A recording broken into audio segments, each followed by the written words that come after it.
It's the I Can Do Anything podcast on a Saturday, a special weekend edition. I wanted to record when I started this 5 days a week, and 5 days a week is just kind of unrealistic.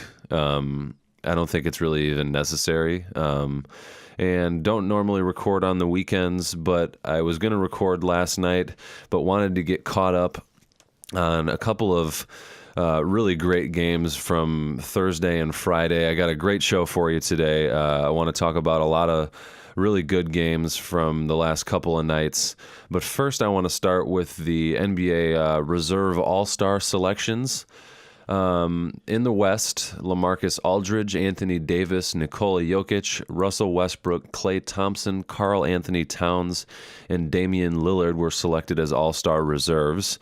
And then in the East, it was Bradley Beal, Blake Griffin, Kyle Lowry, Chris Middleton, Victor Oladipo, Ben Simmons, and Nikola Vucevic from, I know I'm not saying that right, Nikola Vucevic from the Orlando Magic.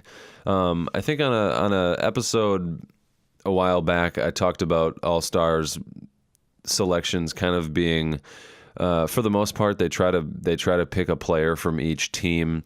Now, Oladipo in the East is not going to play and was replaced with D'Angelo Russell because of his injury.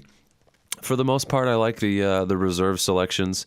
And then Adam Silver added Dirk and D. Wade. Originally, I thought that they were replacing somebody, or that he added D. Wade in replacement of, or that D. Wade was added in replacement of Oladipo in the East, and that Dirk was replacing somebody in the West who was injured. And then I looked into it and realized that Adam Silver put out a statement that he was adding a 13th roster spot to each team to add Dirk and D. Wade, just kind of as like legacy honorary players almost. I doubt that they will play very much, but I'm sure they'll be recognized at some point during the game. And that's kind of a cool little addition to the teams. Some snubs from the All-Star that I thought definitely could have been in were Pascal Siakam, who's had a great year in Toronto. I think he will likely get most improved, so maybe an All-Star selection, maybe missing out on the All-Stars, but then getting most improved will be something that he can be proud of. I doubt he cares whether or not he's an All-Star. Luka Doncic could have certainly been an All-Star. He would have been the only Mavs player to be in the All-Star game. Tobias Harris, there's no Clippers in the All-Star game, but I think certainly Tobias Harris could have definitely been an All-Star. Lou Williams off the bench for the Clippers could have been an All-Star. I think that maybe they would have got an All-Star had they continued to play really well like they did at the beginning of the season. They certainly tailed off in the last couple of months and are now at the 8th spot, the last seed in the playoffs. Some other snubs were Jimmy Butler. Probably could have been an All-Star, although they've already got Ben Simmons and Joel Embiid. So I think maybe just because the Sixers already had two players that he wasn't.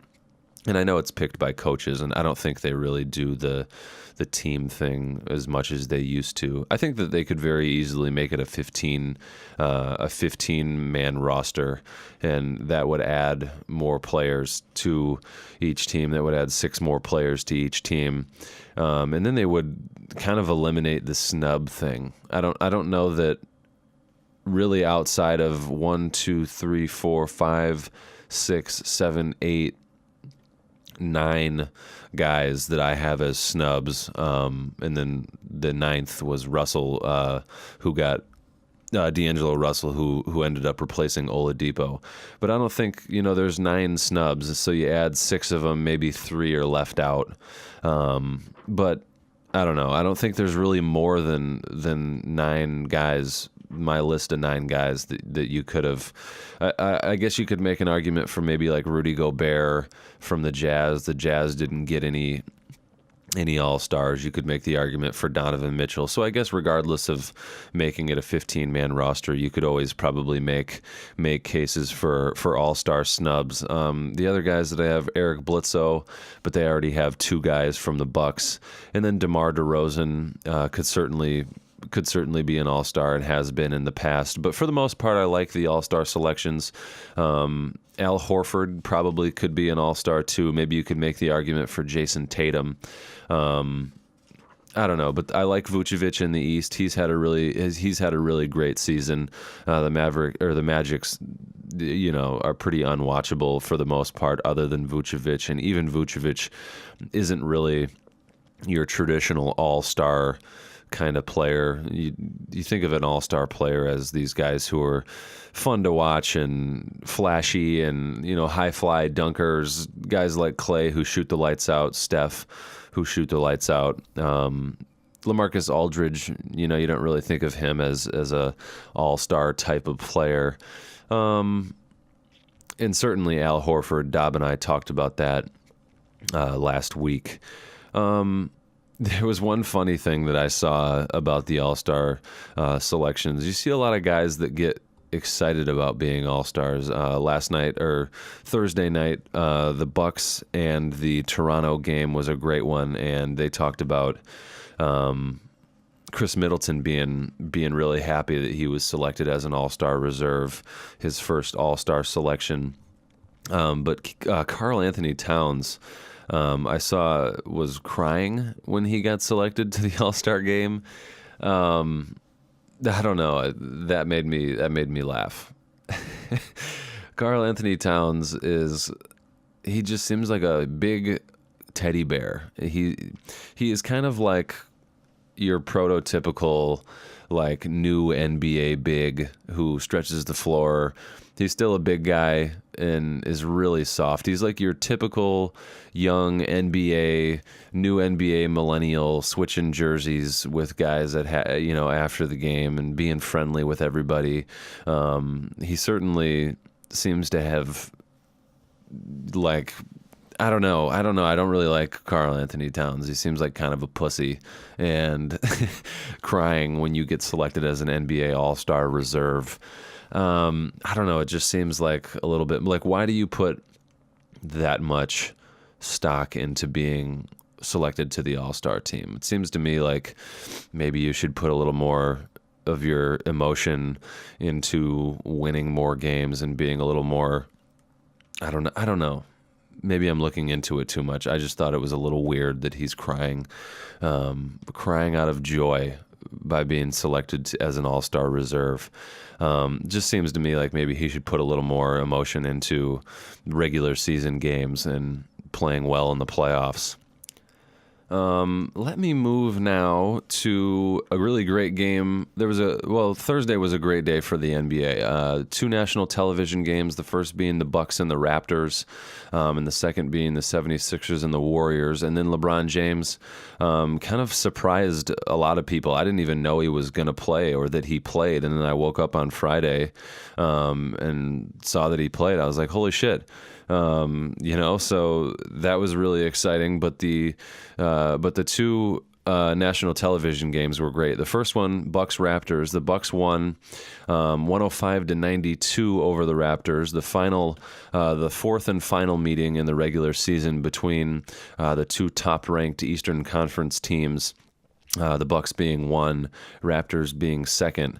The Raptors got off well. The Bucks have started off in first place, and then the Raptors were in first for a little bit in like December, and then the Bucks have remained first overall in the entire league for pretty much the entire season thus far. And I just think that it's telling that the Bucks won 3 out of 4 in their matchup against the Raptors, and the Bucks are playing great. I certainly didn't see the Bucks running the table in the NBA and winning 3 out of 4 against the Raptors, who have looked really great and have their own MVP candidate in Kawhi Leonard. So I think it's a really big win for the Bucks. Antetokounmpo had 19 points on 53% shooting, 7 of 13, was 1 of 4 from 3, grabbed 9 rebounds, had 5 assists, and just had a really great overall game. 4 steals, 2 blocks. He just does it. He fills up the stat sheet. He's 19 points is pretty. average. It's well below his average of what is Antetokounmpo averaging thus far in the season. 19 points is well below his average of 26.4 points per game this season. But 9 rebounds, 5 assists, 4 steals, 2 blocks. He just does it in so many ways. Now, I would say the Bucks are they're definitely a better overall team than I think everybody else's MVP candidate for this season, James Harden's team, the Rockets. So, that certainly helps. But as the leader of the Bucks, he's got them at 37-13 on the season. All the Bucks players against the Raptors were in double figures. Middleton had 18 on 77% shooting. Eric Bledsoe had 14. Lopez 11, who didn't play very well. He shot 38% from the field and 1 of 8 from 3, 12.5% from 3, and only grabbed 6 rebounds, had no assists. Malcolm Brogdon played well when they needed him to. DJ Wilson played well off the bench, had 16 points, and George Hill comes off the bench and plays a solid 20 minutes a game, played 23 on Thursday night and had 10 points on 42% shooting, was 2 of 5 from 3. The Bucks are just really, really solid overall. The Raptors made a little bit of a comeback at the beginning of the fourth with Leonard and Lowry on the bench. Pascal Siakam was great in the comeback in the fourth quarter. It was just a really overall great defensive game for both teams. A lot of steals. It wasn't even necessarily bad offense. Pascal Siakam had a great steal on the wing and then went full court and made a pass and then grabbed the rebound off the missed layup and put it back and got an and one. Yeah, it was just a really fun. You don't see too many games like that in the NBA nowadays where there's a lot of really great defense being played. And this game was certainly a defensive battle and finished with a pretty relatively low score for today's NBA, 105-92. So let me transition now into the 76ers and the Warriors game. Final score in that game was 113-104 76ers. It was the first loss for the Warriors in their I believe they were on an 11-game winning streak before they lost this game. Just a really great game overall. Steph Curry shot the ball really well, but was really the only Golden State player that did shoot the ball very well from 3. Kevin Durant was 1 of 8 from 3. Curry was 10 of 18, shot 55% from 3. But he was Kevin Durant made 1 3, and other than that, they didn't make any threes. The Warriors shot 28.9%, 11 of 38 from 3, which is certainly, without Klay Thompson, who didn't play in that game, well below their team average per game from three-point range. So, that played a pretty big factor. If they would have made 3 more threes, they probably still would have been well below. Well, 3 more threes, they would have lost still. No. Yeah, 113-104, so it would have been tied. 3 more threes would have still had them below their team average from 3. Certainly if Klay plays in that game, he probably makes 3 threes, or if Kevin Durant shoots, he shot 12.5% from 3, and for the season is averaging 36.9% from 3. So I don't know that you can draw too much away from it. The Warriors won't shoot the ball that poorly, in the playoffs or in a playoff. If they were to face the 76ers in the NBA Finals, I think that even if they do shoot that poorly, in one finals game, it's not going to happen again in a 7-game series. So I don't know, not tons to. I don't want to take too much away from it. But Joel Embiid did play really well. He had 26 points, was only 8 of 24, 33% from the field. That's below his field goal average for the season. 20 rebounds, though, 5 assists, 8 turnovers was far too many. Jimmy Butler only had 7. JJ Redick played really well and hit a kind of a ceiling three to clinch the game there towards the end of the game. I want to say it was like within the last 20 seconds. I think it was the 76ers' last offensive possession, hit a really big three. He was 4 of 10, 40% from three with 15 points. Ben Simmons played really, really well, dictated the tempo great. He had 26 points in 38 minutes, shot 10 of 13, 76.9% from the field. Like usual, didn't take any threes, grabbed 8 rebounds, had 6 assists, 4 turnovers is probably a little bit too much, but did have 3 steals. And that was a really great game. I mean, Steph Curry is, what can you say about Steph Curry? The guy is so incredible at shooting threes. There was one where, I don't remember who skipped it cross court. I want to say it was Draymond skipped it cross court. And as Steph's defender had their hands up in the air closing out to him as the pass was coming across the court, Steph kind of just caught it and kept it above the defender's hands, and he barely had the thing in his hands for a second. Like, it was probably in his hands for a half second, and he just launched it up there and it went in.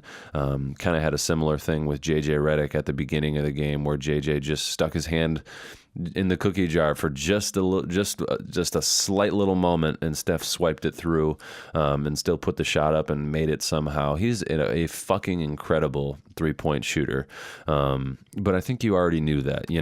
I don't know. I don't think you can say it enough times. Like, every game I watch him shoot the ball, it's still amazing. Like, there was that three that was pretty deep, but it has just become routine for him. And then he turned around and pointed at Reggie Miller, who is the all-time leader in three-point shots made in NBA history. And Steph is certainly gonna pass him easily. I mean, Steph is gonna obliterate the all-time three-point made record. He's gonna pass Reggie Miller all-time this season, and Steph's probably still got 5 years in his career. I mean, he's probably still got more than 5 years. He's certainly a more frail guy, but I don't know. He could still play. I want to say he's in his 10th year. He could play 15 years. I think maybe 5 years is probably right about how much longer Steph will play. Okay, and then the last game that I want to talk about from Thursday would be the King coming back. The Lakers beat the LA Clippers, who were 9th and 10th. The Clippers, not 9th and 10th, 8th and 9th. The Clippers in the 9 spot, and the LA Lakers in the the Clippers in the 8th spot and the Lakers in the 9th spot. Going into the game, the Clippers were up 2 games, and then after the win, that put the Clippers up just 1 game in the Western Conference standings. So a 2-game swing in the conference standings, and LeBron looked great. Let me step back a little bit. I don't know that he was great. He had 24 points. I want to say 14 rebounds as I pull up the box score. Yeah, 14 rebounds, 9 assists. And it just kind of all comes back together once he plays again. Kuzma didn't play extremely well, had 10 points, 2 assists, but shot 50% from the field and just kind of took it as it came in stride. Zubac didn't play very well, but Brandon Ingram had 19. I don't know why they're starting Zubac over JaVale. I really like JaVale McGee, and I'm not sure why he's not starting anymore, but he's playing more minutes. He played JaVale played 16 minutes. Oh, Zubac played 17. Never mind. Ingram had 19 though. 4 rebounds, 4 assists. Was 7 of 12 from the field, 58%. Let's see, was 0 of 2 from 3. And then Rondo had 13 points and 7 assists. Pretty average night for Rondo, but just dictated tempo really well. But it all came together when LeBron came back, and was a really, really big win for them, especially when it comes down the stretch. I mean, that's a 2-game swing against a team that was above them in the standings and in the last place in the playoffs seeding. So just a really big win, and now they play tonight against the Warriors, which will be if they were to beat the Warriors, I doubt they will. But if they were to beat the Warriors, another really big win with LeBron back. But it just seems to kind of all come together once LeBron comes back. I don't know. He just dictates the flow of the game really well. And even on a night where he scored below his scoring average, he found a way to win. And that's what great players, that's what MVPs do. I want to go back to something as I just thought of JaVale McGee. In the 76ers Warriors game, with DeMarcus Cousins and Joel Embiid being probably the two best, definitely premier big men in the NBA, I want to say Chris Webber was on the call in that game. And he talked about how, this matchup between two of the best big men in the league, being kind of like traditional big men, and talking about, I think he mentioned how Shaq really, really enjoyed this matchup because they're two traditional big men in a league that don't have traditional big men anymore. And I don't buy that. I mean, certainly big men in the league today are learning how to shoot threes. A great example is the Bucks center, whose name is completely who I can't think of right now.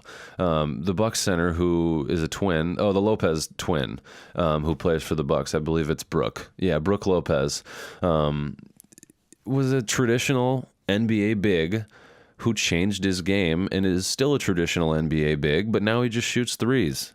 And I don't know. I think a lot of people really complain about Chris Webber as a color guy, but I put together a list of big men who, by every stretch of the imagination, are still traditional big men, but who have just expanded their game to add the 3-point and just to stay relevant in today's NBA. When I think of a guy who is a traditional big that isn't in the league anymore, I think of Andrew Bynum, because he couldn't extend his game out to the 3-point line, couldn't be mobile as far as guarding pick and rolls and stuff like that. And just kind of fell out of the NBA.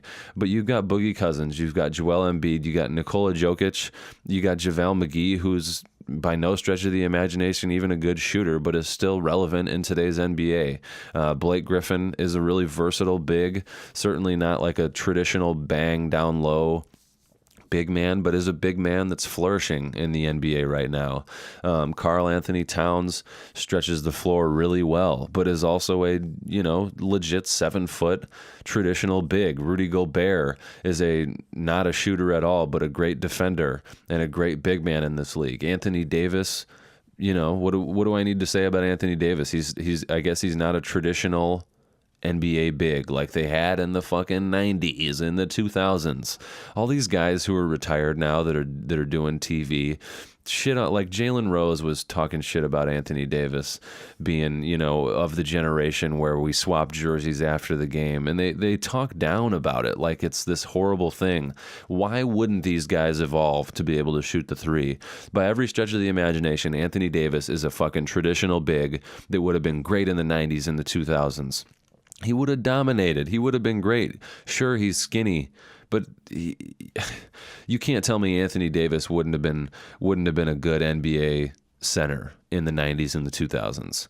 And, LaMarcus Aldridge isn't a center, probably more of a 4, but is by every stretch of the imagination, again, a great traditional NBA big. Al Horford, not a center, kind of a 4, I guess, but a great big in the NBA. I don't think the NBA lacks big men at all. I think big men are playing really well in the NBA, and certainly are playing great on a national stage and for great teams. You look at Joel Embiid and DeMarcus Cousins are kind of the frontliners in that whole, I don't know.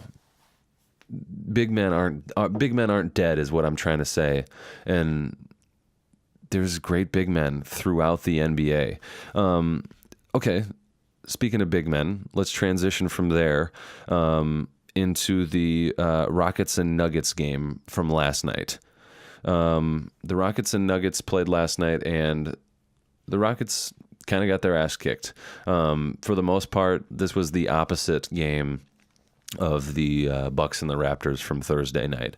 A great offensive game. It was very high scoring. 136 to 122 was the final score. The Nuggets won.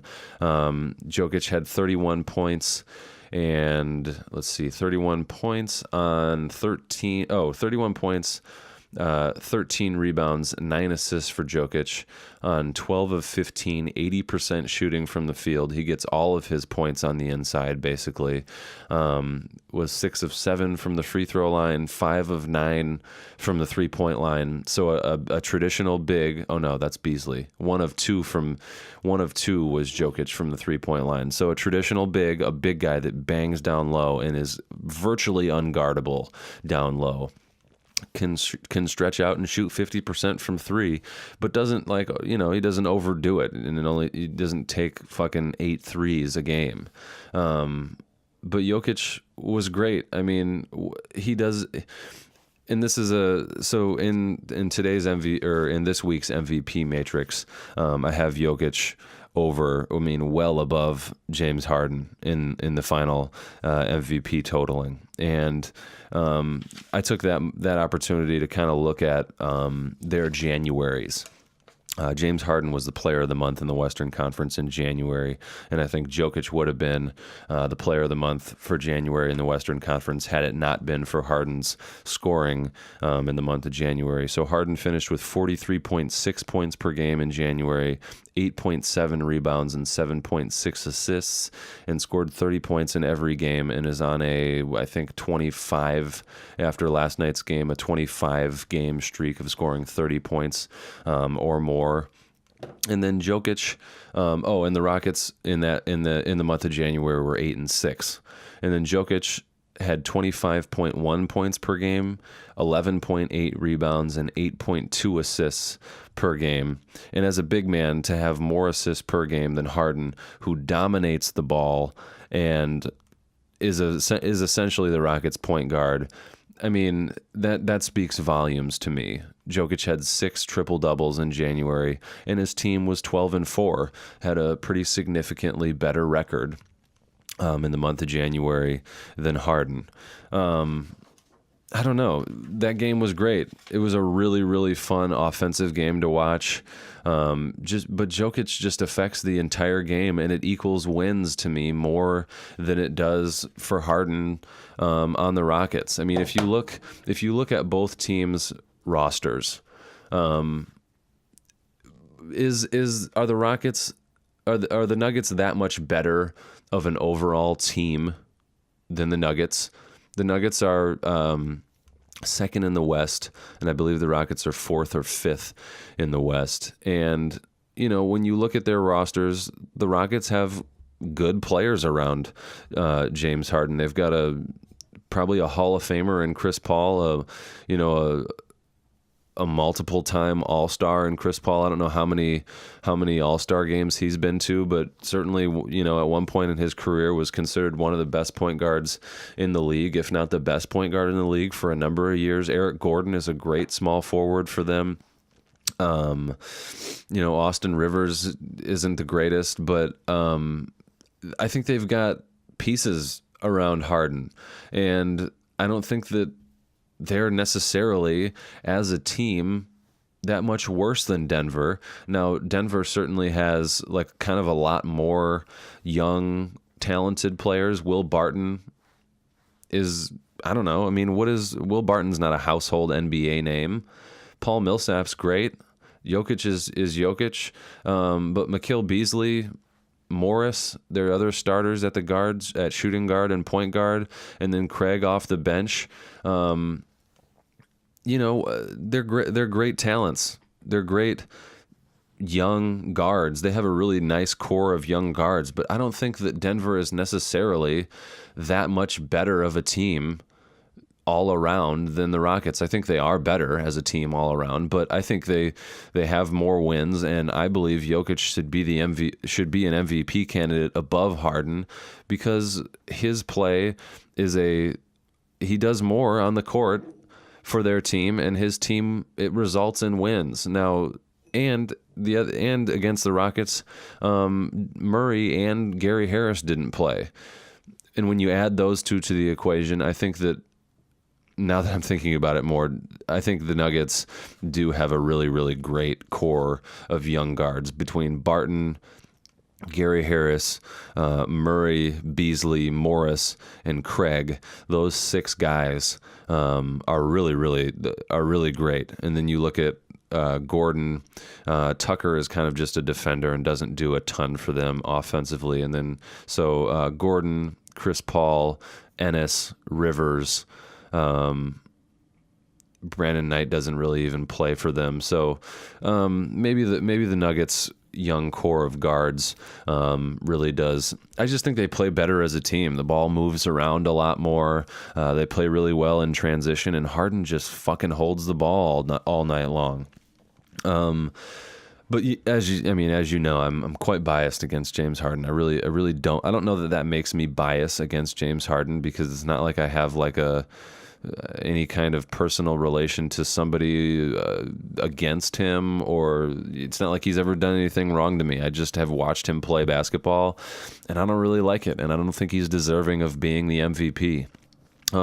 Which transitions me beautifully into this week's MVP Matrix standings. The I Can Do Anything MVP Matrix is a comprehensive statistical algorithm that ranks star players throughout the National Basketball Association based on 9 categories. A player qualifies for recognition from the MVP Matrix by being a star player on teams with a 500 win percentage or above. Think of the Matrix like you would think of golf. There's 9 categories, like there are 9 holes in golf. Points per game, assists per game, steals per game, blocks per game, rebounds per game, plus minus, 3-point percentage, field goal percentage, and win percentage. Players are ranked against each other in each category. The player with the highest points per game is ranked first, and the player with the lowest is ranked last in that category, and that type of ranking system is done for each category. At the end, each player is given a score, again, similar to the way scoring is done in golf.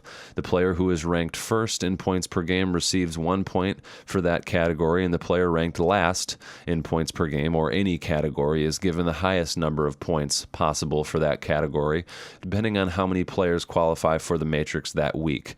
This week, there were 16 players that qualified for the MVP Matrix. Each player's overall MVP Matrix ranking is accumulated by adding up their total points from each category based on how they rank in each particular category. And the player with the lowest overall score, the player with the lowest overall score ranking, or the highest, that's kind of confusing. The player who has the lowest overall ranking is the highest in the overall rankings. Like golf, the lower you score, the lower score wins, essentially. And the basis being that the MVP award should be given to the player who gives their team the most value, and not the best performer necessarily, or the best scorer on one side of the ball. The 9 statistical categories that make up the Matrix are, in my opinion, the statistical categories that indicate the best overall player in the league, unless, of course, you want to change the name of the award to the Most Outstanding Player Award, or the Most Amazing Performer of the Year Award, or something like that. To help give you an idea of how each player's scores are accumulated, just in case you didn't follow all that, if Joel Embiid finishes 6th in points per game, 12th in assists per game, 18th in steals per game, 1st in blocks per game, 1st in rebounds per game, 8th in plus minus, 14th in 3-point percentage, 10th in field goal percentage, and 8th in win percentage, his total overall score adds up to 78. So this week, the MVP Matrix, I took some people out of it just because I was doing it pretty quickly, and some of the guys that finished towards the bottom each week, like Jimmy Butler and some of these other guys who I know aren't going to be in the top 6. When I started this, I wanted it to be a top 6 each week. So I've kind of started to, just to save myself some time, not even include these guys who I know will be in the bottom. So this week there were 16 players in the MVP matrix, which made everybody's overall scores slightly lower. So finishing first was Giannis Antetokounmpo with 48 points. Kevin Durant second with 55 points. Nikola Jokic third with 64 points. Steph Curry fourth with 65 points. Paul George fifth with 67 points. And Kawhi Leonard sixth with 68 points. And I'm just going to keep it at the top 6 for now. So look at that. James Harden, not even in the top 6th in my MVP matrix.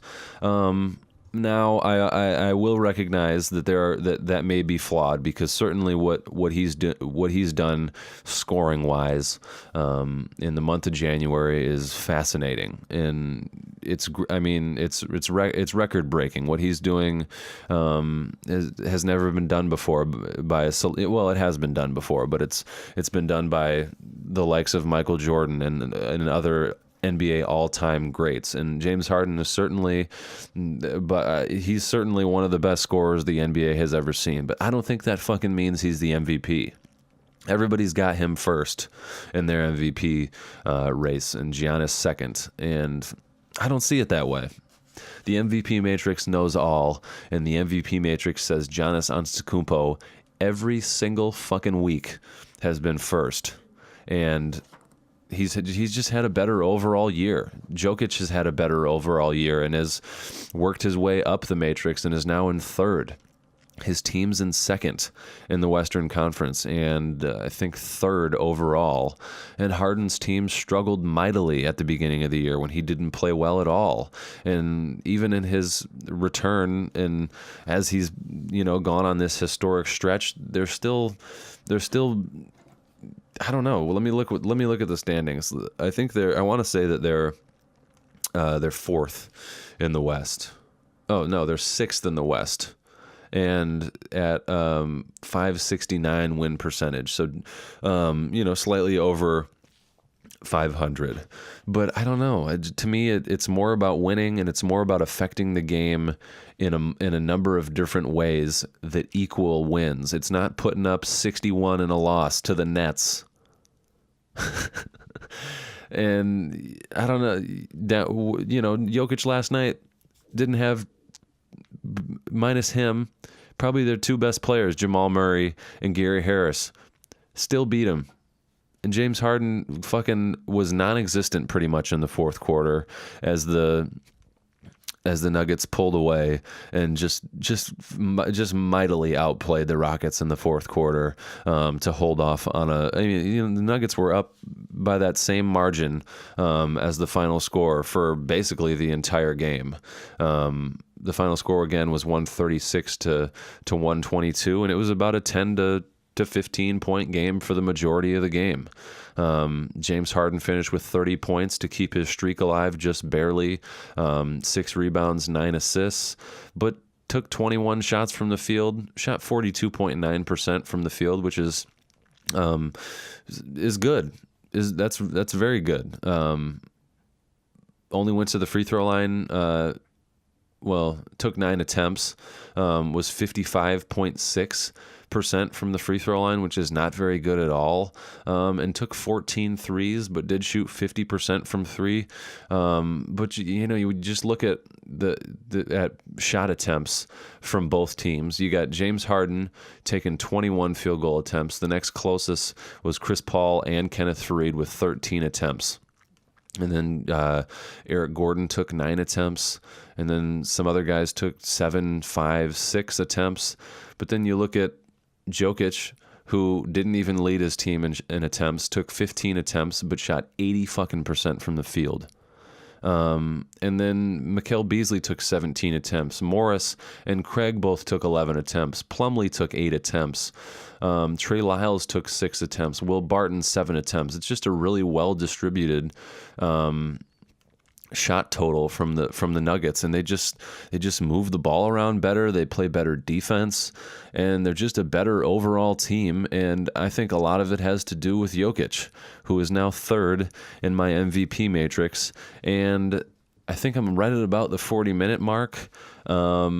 So that about wraps up this episode from me, your guy Colin, here on the I Can Do Anything podcast.